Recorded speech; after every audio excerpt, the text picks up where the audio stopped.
আপোনাৰ স্কিনখনো বগা কৰিব খোজে নেকি? আপোনাৰ পাকঘৰতে থকা মাত্ৰ 4টা বস্তুৱে 15 মিনিটমানৰ ভিতৰতে আপোনাৰ মুখখন বগা, দাগ নাইকিয়া, শালমন নাইকিয়া কৰি তুলিব পাৰিব। বহুত বেছি একো নালাগে, ভিডিঅ'টো চাই থাকক, একেবাৰে লাষ্টত গম পাব। হেল্ল' এভৰিৱান, মোৰ নামটো হ'ল জুন। মই মোৰ চেনেলত দেখাওঁ ফেশ্বন ৰিলেটেড লাইফষ্টাইল আৰু স্কিন কেয়াৰৰ ওপৰত ভিডিঅ'। তেতিয়াহ'লে আজি ভিডিঅ'টো হ'ব ফেচ পেকৰ ওপৰতে হ'ব, স্কিন কেয়াৰ। তেতিয়াহ'লে বলক ভিডিঅ'টোলৈ আগবাঢ়োঁ। মই এই ভিডিঅ'টোতে আপোনালোকক কেইটামান ক্লিপ এনেকৈ এড কৰি দিছোঁ, যিহেতু এনেদৰে স্কিনৰ কিছুমান যেন বহুত বেছিকৈ মানে ক'লা ক'লা দাগ পৰি যায়, বা কিছুমান বহুত বেছি শালমনৰ সমস্যাও থাকে, আৰু কিছুমান আমাৰ স্কিনখন অলপ ওলমি যায়গৈ, যিহেতু আমাৰ স্কিনত আমি বহুত যেতিয়া যত্ন নকৰোঁ তেতিয়া এনেকুৱা হয়। আৰু এই গোটেইকেইটা সমস্যা যে মোৰ লগত হৈ গৈছে, মানে এতিয়া বহুতখিনি তাৰ পৰা মই ভাল ৰিজাল্ট পাইছোঁ। এইকেইটা বস্তু মই এতিয়া সানিছোঁ বুলি নহয়, আগৰ ভিডিঅ'টো কৈছোঁ, মই একদম বিয়া নোহোৱা আগৰ পৰাই সানো। খালি মাজতে অকণমান কামৰ কাৰণে মই এৰি দিছিলোঁ, এতিয়া আকৌ ষ্টাৰ্ট কৰিছোঁ, যিহেতু আপোনালোকৰ লগতো শ্বেয়াৰ কৰোঁ, আপোনালোকৰো ভাল হওক যদি মোৰ নিচিনা এনেকুৱা সমস্যা আছে। আৰু এই সমস্যাটো দূৰ কৰিবলৈ প্ৰথম বস্তুটোৱে হ'ল আলু। আৰু মই যিকেইটা আজি হোম ৰেমেডি বা যিকেইটা মোৰ চেনেলত আপোনালোকে হোম ৰেমেডি এনেকৈ ফেচ পেক পাব, সেইকেইটা খুবেই ভাল হয় আৰু অতি সহজ ঘৰতে পোৱা এটা বস্তু হয়। গতিকে আলু আমাৰ মুখৰ কাৰণে খুবেই ভাল, আৰু আলুৱে আমাৰ মুখখন প্ৰাকৃতিক ৰূপত ধুনীয়া কৰি তোলে। আৰু যদি আপোনাৰ শালমনৰ দাগ বা মুখত থকা ক'লা দাগ বা এটা চামনি নিচিনাও বহি যায়, এই ফেচ পেকটো যদি আপুনি সপ্তাহত এদিনো সানে নহয়, বহুতখিনি আপুনি ভাল ৰিজাল্ট পাব। মই এনেদৰে এটা আলু লৈছোঁ, আলু লৈ ভালদৰে ধুই কৰি এনেকৈ পিহনা এখনত পিহি ইয়াৰ ৰসখিনি মই উলিয়াই লৈছোঁ। আপোনালোকে মিক্সিটো পিচি ল'ব পাৰে, যেনেকৈ সহজ আৰু মই ভিডিঅ'টো বনাইছোঁ এনেকেই দেখাইছোঁ। আৰু এই যে 2 চামুচ লৈছোঁ, মই এইটো এটা ক্লিনজাৰৰ কাৰণে ব্যৱহাৰ কৰিম, আৰু ইয়াত লৈছোঁ অকণমান টেঙা। মই টেঙা ক্লিপটো চেপাটো দিবলৈ থাকি গ'লগৈ, এয়া টেঙাহে আকৌ দেই। টেঙা দি পেলাই এনেকৈ অলপ মিক্স কৰি ল'লোঁ। তাৰপৰা এইটো লৈছোঁ বেচন, আৰু বেচনৰ বদলি আপোনালোকে মুলতানী মিট্টিও ল'ব পাৰে। মই লৈছোঁ বেচন, আৰু এয়া হৈছে ঘিহে আহিছে, চৰি, মৌজোল। তাৰমানে ঘিউ বটলটোত যে থৈ দিয়া আছে, মোক ঘি আহি গৈছেগৈ। একদম খাটি ঘৰতে থকা আমাৰ মৌজোল হয়, সেইকাৰণে মই ঘি বটল এটাতে এনেকৈ ভৰাই থৈছোঁ। আৰু বেচন লৈছোঁ ইয়াৰ পৰা 2 চামুচ, বেচন লৈছোঁ 2 চামুচ, আৰু মৌজোল লৈছোঁ অকণমান। তাৰপৰা ইয়াত সেই টেঙা আৰু আলুৰ ৰসখিনি যে ক্লিনজাৰৰ কাৰণে ব্যৱহাৰ কৰিছিলোঁ, তাৰ পৰাও অকণমান দিছোঁ। আৰু ইয়াতে যিখিনি আলুৰ ৰস আছিলে সেইখিনিৰ লগত গোটেইখিনি একেলগে মিক্স কৰি, আৰু গোটেইখিনি এনেদৰে মিক্স কৰি এটা মই পেষ্ট বনাই ল'লোঁ। আৰু মোৰ এই ফেচ পেকটো এতিয়া বৰ্তমান মুখত সানিবৰ কাৰণে আৰু ৰেডিয়ে হৈ গৈছেগৈ। গতিকে দেখিলেনে, ফেচ পেকটো বনাবলৈ বহুত কিবাকিবি নালাগিলে, ঘৰতে আমাৰ যিকেইটা পাকঘৰত থাকে সহজতে পোৱা কিছুমান সামগ্ৰীয়ে আমাৰ মুখখন খুব ধুনীয়াকৈ আমি চাফা কৰি ল'ব পাৰোঁ। আৰু এতিয়া মই সানি পেলাই আপোনালোকক দেখাম, ভিডিঅ'টো চাই থাকক। আপোনালোকে ভাবিব এই পেষ্টটো ইমানটোতে বনালে হৈ গ'ল নেকি? নহয়, মই নিজৰ মুখত নিজে এপ্লাই কৰি আপোনালোকক সকলোখিনি দেখুৱাম।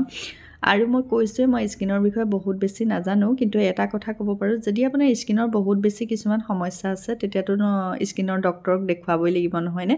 কিন্তু ঘৰত যদি মুখখন এনেকৈ সহজতে চাফা কৰিম বুলি ভাবে, তেতিয়া কিন্তু ঘৰত থকা সামগ্ৰীকেইটাই নিজৰ মুখখন চাফা কৰিব পাৰে। আৰু এইখিনি হৈছে আলুৰ যে মই চেপিছিলোঁ, সেই চেপি পেলাই যিখিনি সীতা থাকিলে, মই সীতা বুলি কৈছোঁ, ঠাইভেদে হয়তো বেলেগকৈ ক'ব পাৰে, সেই সীতাখিনি যে সেইখিনিও মই এটা কাম কৰিম। প্ৰথমতে মই এই ক্লিনজাৰটো কৰি লওঁ মুখখনত, আৰু ক্লিনজাৰ কৰিবৰ কাৰণে মই মুখখন ফাৰ্ষ্ট টাইম ভাল চফা পানীয়ে ধুই ল'লোঁ। আৰু মোৰ মুখত অকণমানো মানে একো ক্ৰীম নাই, মই জাষ্ট আপোনালোকক সেইকাৰণে এনেকৈ ডাইৰেক্টলি দেখাইছোঁ। আপোনালোকে চফা পানীয়ে ফাৰ্ষ্ট টাইম ধুই ল'ব। তাৰপৰা মোৰ মুখত যে সেই ক'লা দাগটো বহুতখিনি কমিছে, দেখিছেনে? বহুত কমিছেগৈ। মানে মই যদি আগৰ পৰা এনেকৈ স্কিনৰ প্ৰতি অলপ গুৰুত্ব হ'লোহেঁতেন, মোৰ এইবোৰ সমস্যা নহ'লেহেঁতেন।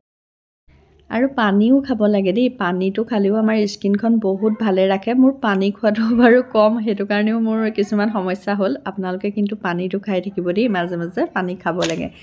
বাৰু যে কি নহওক, এতিয়া মই ক্লিনজাৰটো কৰি লওঁ, আৰু মাজে মাজে ডিপ কৰি 3বাৰমান আপোনালোকে এনেকৈ মুখখন চাফা কৰি থাকিব। 3বাৰমান কৰিলেই যথেষ্টখিনি লেতেৰা ওলাই যায়। এয়া দেখিছেনে, বহুতখিনি লেতেৰা ওলাই মুখখনৰ পৰা। মোৰ এতিয়া কৰি মেলি এইটো হ'ল। এতিয়া কৰিম মই স্ক্ৰাবটো, আৰু স্ক্ৰাবটো কৰিবৰ কাৰণে আপোনালোকক মই এতিয়া সেই যে আলুৰ যিখিনি মই সীতা থৈছিলোঁ, এইখিনি সীতাখিনি দেখিছেনে, সেই সীতাখিনিৰে মই ধুনীয়াকৈ মুখখন ঘঁহি দিছোঁ। অকণমান চাৰ্কল মোচনত এনেকৈ ঘঁহি দিব আপোনালোকে লাহে লাহে চাৰ্কল মোচনত ঘঁহি দিব তেতিয়া নোমৰ গুৰিত যিমান লেতেৰা থাকে সকলোবিলাক ওলাই যাব আৰু স্কিনখন বহুতখিনি চাফা আৰু পৰিষ্কাৰ কৰি তুলিব গতিকে মোৰ স্ক্ৰাব কৰি হৈ গ'ল এতিয়া 3 নম্বৰ ষ্টেপটো কৰিম 3 নম্বৰ ষ্টেপৰ কাৰণে মই যিটো ফেচ পেক ৰেডি কৰি থৈছিলোঁ সেই ফেচ পেকটো সানিবলৈ মই এতিয়া লৈছোঁ আৰু ফেচ পেকটো সানোতে মই এনেকৈ উল্টাকৈ মই যোৱাবাৰ ভিডিঅ'টো কৈছিলোঁ উল্টাকৈ অলপ সানিছোঁ যাতে নোমৰ গুৰিয়ে ভালদৰে সোমাই যাওক কাৰণ এইবিলাক কেমিকেল জাতীয় বস্তু নহয় প্ৰাকৃতিকভাৱে পোৱা বস্তু গতিকে খুব ধুনীয়াকৈ সোমাই গৈ ভালদৰে মুখখন ফেচ পেকটো লগাই দিবলৈ মই চেষ্টা কৰিছোঁ আৰু এয়া সানি কৰি মই লৈ আপোনালোকক সকলোখিনি দেখাম আপোনালোকে খালি ভিডিঅ'টো শেষলৈকে চাই থাকিব আৰু এইখিনিতে কওঁ বগা কোলা বুলি কোনো কথা নাই মই থাম্বনেলত কৈছোঁ আপোনালোকক যে স্কিনখন বগা হৈ যায় বগাও মানুহ কোলাও মানুহ ভগৱানে দিয়া আমাক প্ৰতিটো মানুহে বহুতেই সুন্দৰ আচলতে মনটোহে ভাল হ'ব লাগে মানুহৰ মন যদি সুন্দৰ হয় কোলাও মানুহ বগাও মানুহ তথাপিতো যদি আপুনি তাতো স্কিনখন অকণমান ভাল কৰিবলৈ বিচাৰে তেতিয়া এইবিলাক হোম ৰেমেডি আপুনি ইউজ কৰিব পাৰে আৰু বহুত বেছি শুকাবলৈ দিব নালাগে মোৰ অলপ বেছিয়ে শুকালে গতিকে যিখিনিত ক'লা আছিলে সেইখিনি তেনেদৰে মই বেছিকৈ মোহাৰি দিছোঁ আৰু গোলাপ জলকে লৈ এনেকৈ মুখখন মই চাৰ্কল মোচনত এনেকৈ মুচি দিছোঁ মানে মোহাৰি দিছোঁ আপোনালোকে কিন্তু অকণমান এনেকুৱা টাইপৰ যেতিয়া হয় নহয় 15 মিনিটমানৰ ভিতৰতে অকণমান পানী লৈ মোহাৰি দিব লাগে চাৰ্কল মোচনত তেতিয়া স্কিনখন বহুত লেতেৰা আছে যিমান চব চাফা হৈ আহে 3-4বাৰমান যদি সানে নহয় তেতিয়া খুব ভাল এটা ৰিজাল্ট পাব যদি মুখত শালমন হৈ আছে শালমনবোৰ নুঠাত সহায় কৰিব বগা হোৱাত সহায় কৰিব অ'পেন প'ৰ্ছৰ সমস্যা সমাধান কৰিব সকলোখিনি মুঠতে সমাধান কৰি আহিলোঁ আহি মুখখন ধুই ডাইৰেক্ট আপোনালোকৰ মুখৰ আগতে মুচিছোঁহি গতিকে একো ক্ৰীম সনা নাই দেখিছেনে যথেষ্টখিনি চাফা হৈ যায়